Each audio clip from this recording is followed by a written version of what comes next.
What is the performance level of the original T-72 tank that once made the whole of Western Europe tremble?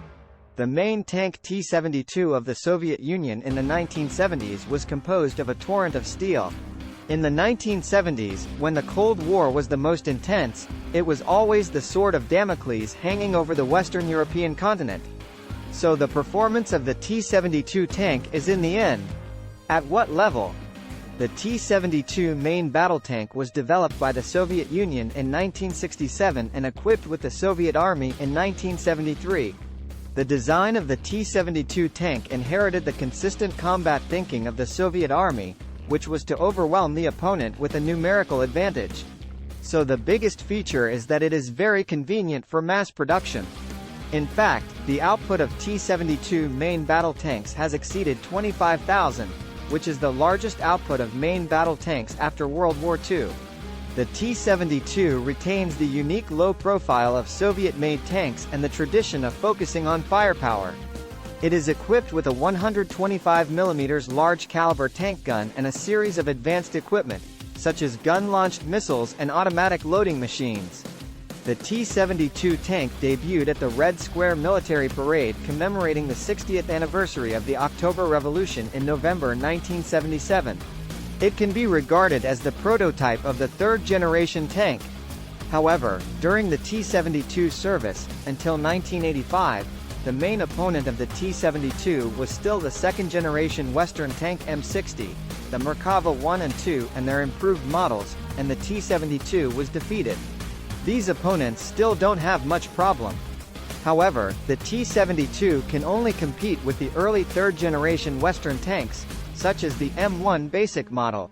Once the Western tanks have more technology than the T-64, the T-72 will be difficult to deal with. Many people compare the M1 with the T-72. In fact, they are 10 years behind in terms of production time alone. 10 years is a long time for the development of tank technology, so they can hardly be regarded as the same tanks of an era, so this comparison is naturally meaningless. Compared with the T-72, the M1 main battle tank has made considerable progress in all aspects of technology. In fact, the M1 was originally a product developed to restrain the T-72. Especially the M1A1's depleted uranium armor. The T-72 main gun with an armor-piercing capability of only 350mm homogeneous steel plate cannot penetrate at all. The protection of this depleted uranium armor was epoch-making at the time. At that time, no main gun in the world could penetrate it, not even the M1's own depleted uranium bomb. The depleted uranium armor-piercing projectile fired by the M1A1's 120mm artillery, coupled with advanced fire control technology, can accurately destroy the T-72 at a distance of 1,000 meters outside the range. In the Gulf War in 1991, the multinational forces led by the United States mainly relied on M1A1 and British Challenger 2 tanks and destroyed hundreds of T-72 tanks equipped by Iraq almost unscathed. Like propeller aircraft, it is very natural to achieve such results. It's not that the performance of the T-72 is poor but relatively speaking.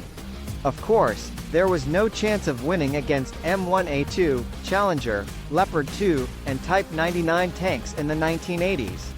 After all, the T-72 itself is actually a castrated version of the T-64, especially the castrated armor protection, so it is suitable for large-scale equipment and export.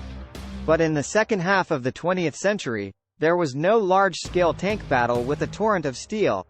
After finally being able to pull it out for a walk, it was hanged and beaten by the RPG placed on the roof of the building in the street fighting in Chechnya.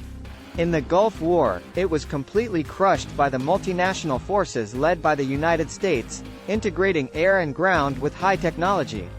Thanks for watching.